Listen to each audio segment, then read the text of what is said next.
ओम शांति। प्यारे बाबा की अनमोल अव्यक्त मुरली का सार है ना, आज संडे का। और आज डेट है 29 दिसंबर 2024 और रिवाइज डेट है मुरली की, अव्यक्त मुरली है आज संडे की 31 दिसंबर 2002 है ना। तो नए साल से एक दिन पहले प्यारे बाबा ने ये मुरली चलाई है। तो मुरली का डेट है 29 दिसंबर 2024 और मुरली की रिवाइज डेट है 31 दिसंबर 2002।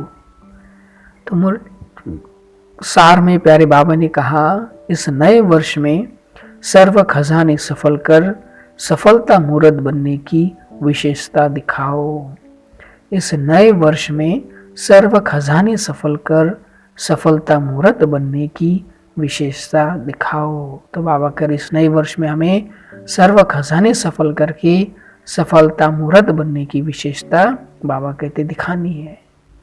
तो जरूर इस मुरली के सार से हम अपने अभ्यास के लिए भी कोई ना कोई सामान निकाले। जैसे मैं सफलता मूर्त आत्मा हूँ, मैं सफलता मूर्त आत्मा हूँ। फिर आज मुरली में बाबा ने कहा, आज नव युग रचता है ना, शिव बाबा नव युग रचता है ना, नव जीवन दाता बाप दादा नव वर्ष मनाने आए हैं। आप सभी भी नव वर्ष मनाने आए हो, वह नव युग मनाने के लिए आए हो। नव वर्ष तो सभी मनाते हैं ना, लेकिन आप सभी नव जीवन, नव युग और नव वर्ष तीनों ही मना रहे हो। क्योंकि 31 दिसंबर 2002 को चली हुई बाबा के महावाक्य है ना, नए साल से एक दिन पहले। तो बाबा कह रहे हम बाबा के साथ क्या मनाने आए हैं, नव जीवन भी, नव युग भी और नव वर्ष तीनों मना रहे हैं ना। बाप दादा भी त्रिमूर्ति मुबारक दे रहे हैं, स्वयं भगवान हमें मुबारक दे रहे हैं। नव वर्ष की एक दो को मुबारक देते हैं और साथ में कोई ना कोई गिफ्ट भी देते हैं ना। गिफ्ट देते हो ना, लेकिन बाप दादा ने आप सबको कौन सी गिफ्ट दी है? गोल्डन दुनिया की गिफ्ट दी है ना। सभी को गोल्डन दुनिया की गिफ्ट मिल गई है ना। जिस गोल्डन दुनिया में नव युग में सर्व प्राप्तियां हैं। याद है ना अपना राज्य, कोई अप्राप्ति का नाम निशान नहीं है। ऐसे गिफ्ट सिवाय बाप दादा के और कोई दे नहीं सकता। सारे विश्व में अगर कोई बड़े से बड़ी सौगात देंगे भी तो क्या देंगे, है ना। दुनिया में भी कोई सबसे बड़े से बड़े गिफ्ट देंगे तो भी क्या दे सकते हैं। तो बाबा कह रहे बड़े से बड़ा ताज वह तख्त दे देंगे ना। फिर बाबा है ना पुराने दिनों में ले जा रहे, बाबा कह रहे देखो जब स्थापना हुई थी ना, तब आदि में ही ब्रह्मा बाप बच्चों से पूछते थे, बाबा दादियों से पूछते थे शुरू में जब सिंध में थे, कि अगर आपको आजकल की कोई भी रानी ताज और तख्त देवे तो आप लेने जाएंगे? याद है ना। तो बच्चे कहते थे इस ताज और तख्त का क्या करेंगे, जब बाप मिल गया तो ये क्या है। तो इस गोल्डन वर्ल्ड की गिफ्ट के आगे कोई भी गिफ्ट बड़ी नहीं हो सकती। कई बच्चे पूछते हैं वहां क्या क्या प्राप्ति होगी।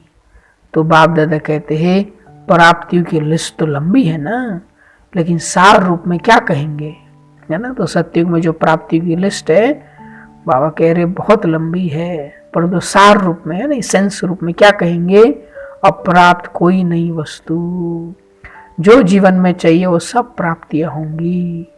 तो ऐसी गोल्डन गिफ्ट की अधिकारी आत्माएं हो ना, अधिकारी है ना, डबल विदेशी अधिकारी है ना, हाथ हिलाते हैं तो सभी राजा बनेंगे ना, बाबा पूछ रहे। तो इतने तख्त तैयार करने पड़ेंगे। तो बाप दादा कहते हैं वो तख्त तो तख्त है ना, सर्व प्राप्ति है, लेकिन इस संगम युग का स्वराज्य उससे कम नहीं है ना। अभी संगम युग में हम आत्मा क्या बनते, राजा बनते ना, स्व के ऊपर मन बुद्धि संस्कार सहित सर्व कर्म इंद्रियों के हम कौन है, राजा। इस समय अभी भी राजा है ना, प्रजा हो या रॉयल फैमिली हो, क्या हो, एक ही बाप है ना, जो फलक से कहते हैं कि मेरा एक एक बच्चा राजा बच्चा है। राजा हो ना, राजयोगी हो कि प्रजा योगी हो, बाबा पूछ रहे हैं। इस समय सब दिल तख्त नशीन स्वराज्य अधिकारी राजा बच्चे हैं, इतना रूहानी नशा रहता है। तो कौन सा रूहानी नशा हमें रहना चाहिए कि मैं दिल तख्त नशीन स्वराज्य अधिकारी राजा बच्चा हूँ। मैं दिल तख्त नशीन स्वराज्य अधिकारी राजा बच्चा हूँ। तो ये नशा रहना चाहिए, है ना, क्योंकि इस समय के स्वराज्य से ही भविष्य राज्य प्राप्त होता है। ये संगम युग बहुत बहुत बहुत 3 बार बाबा कह रहे हैं अमूल्य श्रेष्ठ है। तो संगम युग को बाप दादा और सभी बच्चे जानते हैं। खुशी खुशी में संगम युग को नाम क्या देते हैं? मौजों का युग, है ना, मौज करने का युग। क्यों? क्योंकि यह संगम जैसी मौज सारे कल्प में नहीं है ना।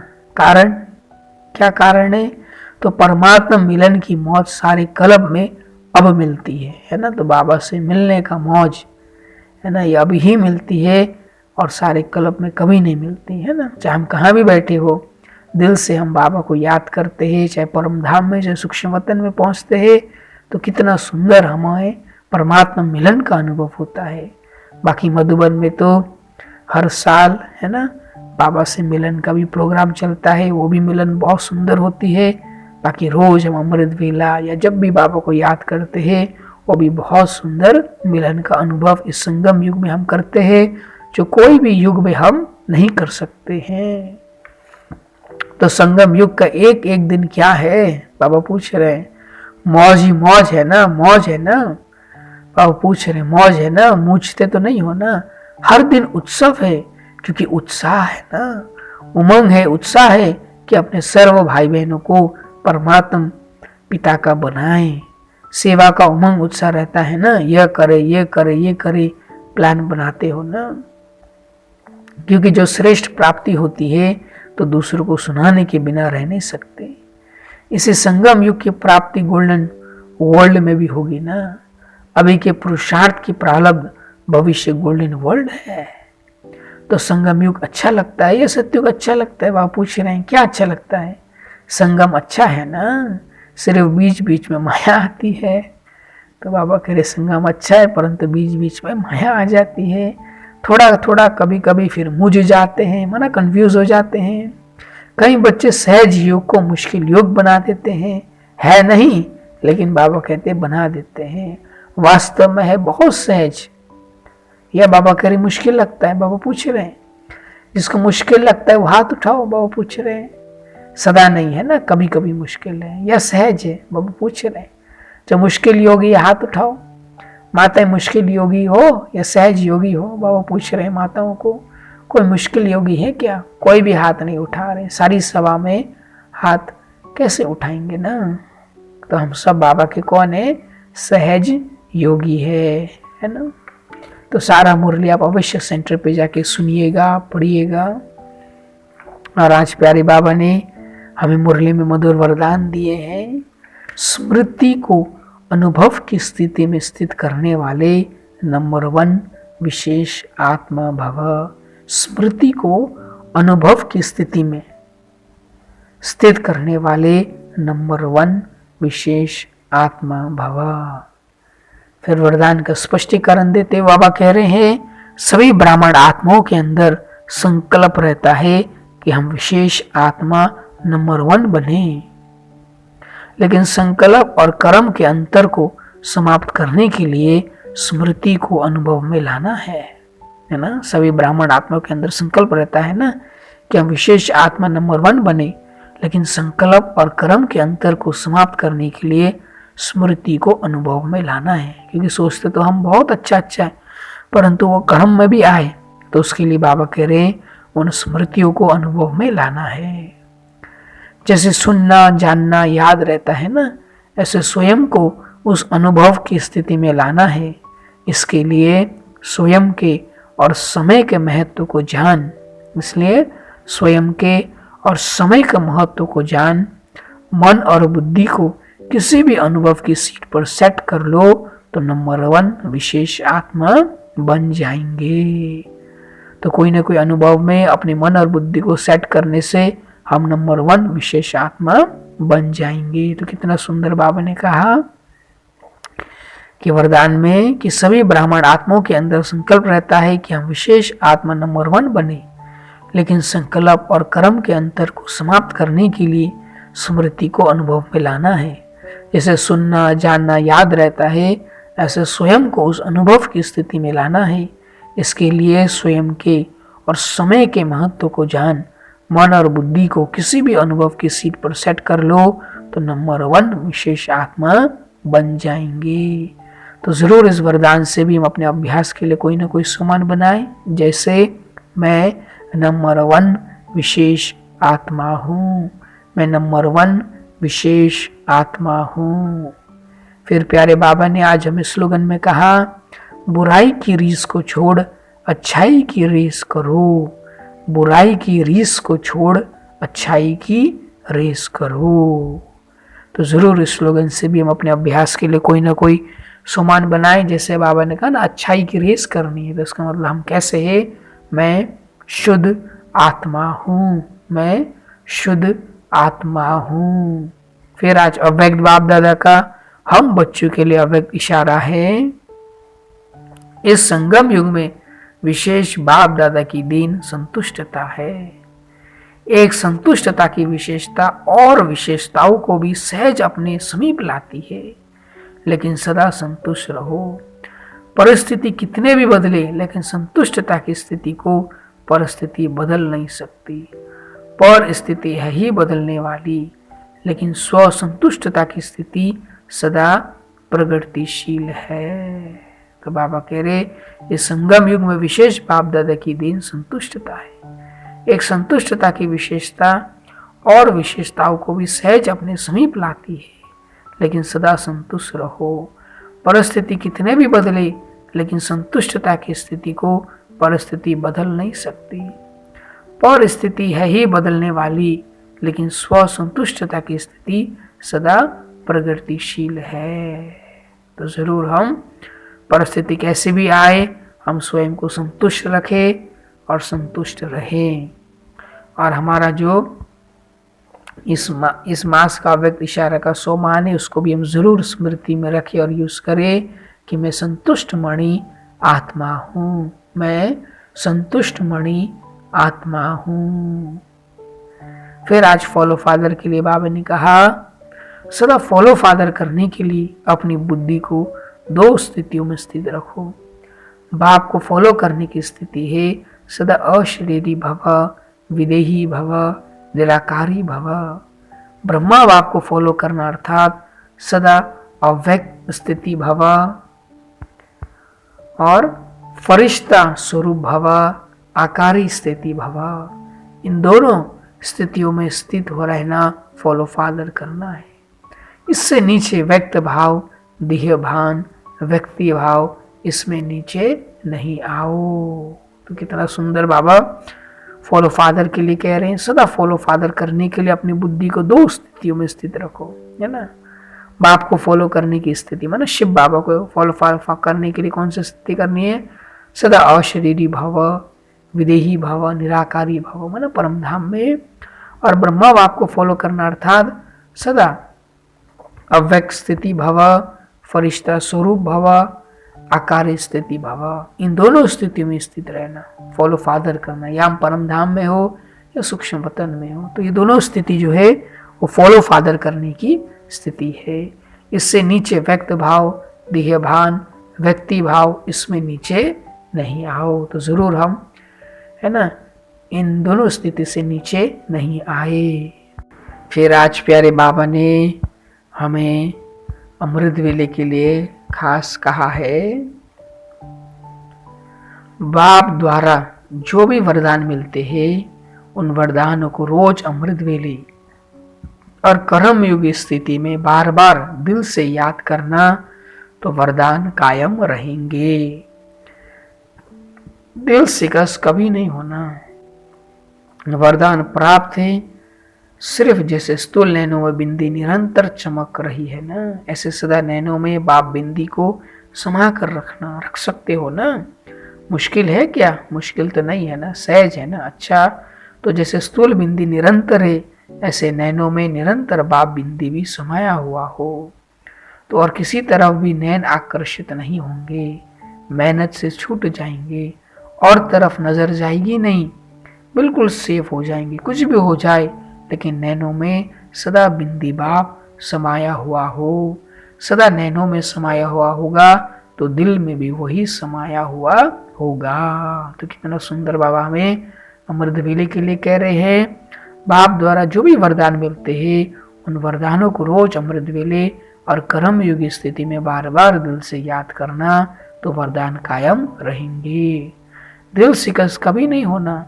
वरदान प्राप्त है सिर्फ जैसे स्थूल नैनों में बिंदी निरंतर चमक रही है ना, ऐसे सदा नैनों में बाप बिंदी को समा कर रखना। रख सकते हो ना, मुश्किल है क्या? मुश्किल तो नहीं है ना, सहज है ना। अच्छा, तो जैसे स्थूल बिंदी निरंतर है ऐसे नैनों में निरंतर बाप बिंदी भी समाया हुआ हो, तो और किसी तरफ भी नैन आकर्षित नहीं होंगे, मेहनत से छूट जाएंगे और तरफ नजर जाएगी नहीं, बिल्कुल सेफ हो जाएंगे। कुछ भी हो जाए लेकिन नैनों में सदा बिंदी बाप समाया हुआ हो, सदा नैनों में समाया हुआ होगा तो दिल में भी वही समाया हुआ होगा। तो रोज जरूर हम अमृत वेले जो बाबा से वरदान मिलते हैं उसको हम स्मृति में लाए, फिर दिन भर काम करते भी लाए और नैनों में प्यारे बाबा को हम समा करके रखे, तो हमारी दृष्टि कहीं पर भी डूबेगी नहीं। और सारा मुरली आप अवश्य सेंटर पे जाके सुनिएगा, पढ़िएगा और अपने मनन चिंतन के लिए कोई ना कोई टॉपिक अवश्य निकालिएगा। जैसे आज खास बाबा ने कहा ना कि सत्यों की प्राप्तियों का लिस्ट बहुत लंबा है, तो जरूर आज इस पर विचार करें। जैसे नए वर्ष भी आ रहा है तो नवयुग में हमें क्या क्या प्राप्ति होगी बाबा से, क्योंकि जब प्राप्ति को सामने देखेंगे तो हमारी पुरुषार्थ हो गई ना, तो कम से कम 50 ऐसे बातें निकाले जो हमें सत्युग में प्राप्त होगी, जो अभी हमें प्राप्त इस कलयुग के मनुष्य को जो प्राप्त नहीं है ना, वो हमें सत्युग में प्राप्ति होगी। तो जरूर उसके 50 पॉइंट्स अवश्य निकाले। बाकी आप जितना निकालना चाहे अवश्य निकाले, और जो भी टॉपिक में आप मनन करना चाहे अवश्य करें। और सारी मुरली से जरूर अपने लिए चेकिंग के भी पॉइंट्स बनाए। जैसे आज बाबा ने सार में कहा ना कि सर्व खजानों को सफल करके सफलता मुहूर्त बनना है, तो आज चेक करें कि मैंने सर्व खजाने अपने जो जो मिले हैं, समय, संकल्प, श्वास, तन, मन, धन, उन सबको मैंने आज सफल करके सफलता मुहूर्त रही, अवश्य चेक करें और स्वयं को नंबर दें।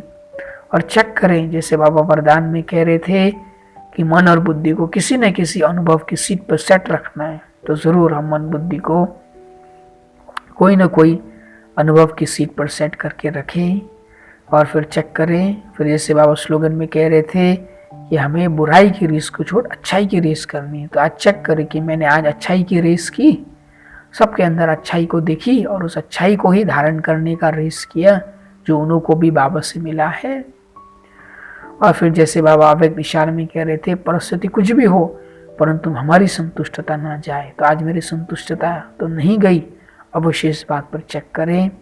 फिर जैसे बाबा फॉलो फादर में कह रहे थे कि दो स्थिति, एक तो निराकार परम धाम की और दूसरा अव्यक्त फरिश्ता स्थिति, दिन भर में इस दोनों स्थिति में रही, अवश्य चेक करें और इन सभी पॉइंट्स में 10 में से स्वयं को नंबर दें। और चेक करें आज मैंने अमृत वेला किया तो कैसा रहा, और अमृत वेले बाबा से है ना जो वरदान मिला उसको मैंने स्मृति में लाया, अवश्य चेक करें आज मैंने सेंटर पे जाके मुरली सुनी कितनी एकाग्र होकर के, और दिन में 3 या 4 बार मैंने मुरली सुनी या पढ़ी, अवश्य चेक करें आज मैंने है ना पवित्र ब्रह्म भोजन किया मौन में योग युक्त रह के बाबा के साथ। चेक करें आज मैंने बैठ करके योग अभ्यास किया तो कोई ना कोई चीज का अनुभव किया, तो सर्व प्राप्तियों का फिर से हम अनुभव कर सकते हैं। बाकी आप जो भी अनुभव करना चाहो अवश्य करें। चेक करें दिन भर आत्मा भाई की दृष्टि वृत्ति रही। चेक करें देही अभिमानी कर्म योगी बन करके कर्म किए। चेक करें दिन भर सुमान में रहे और सुमानों को यूज किया। चेक करें प्यारे बाबा को हर कार्य में यूज किया। चेक करें कर्मेंद्र जीत रहे और कर्मेंद्र से समाचार लिया। चेक करें विक्रमा जीत रही, कोई विक्रम तो नहीं किया। और चेक करें मैंने हर घंटे अपना याद का चार्ट देखा।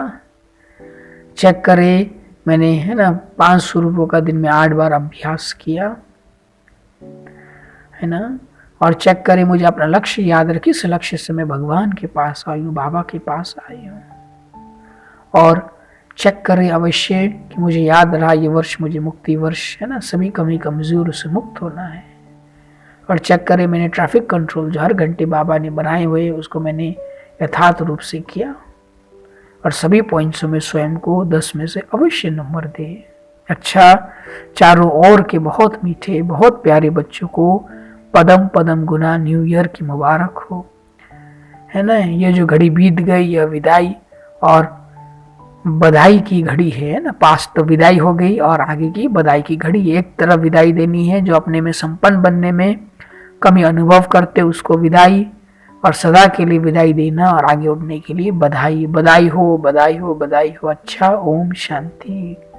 तो हम रूहानी बच्चों की भी, रूहानी माता पिता बाप दादा को भी, है ना, पदम गुना 9 वर्ष की है ना आने वाली, उसके भी बाप दादा को हम बच्चों की तरफ से मुबारक है और नमस्ते हैं। अच्छा, ओम शांति। शुक्रिया बाबा।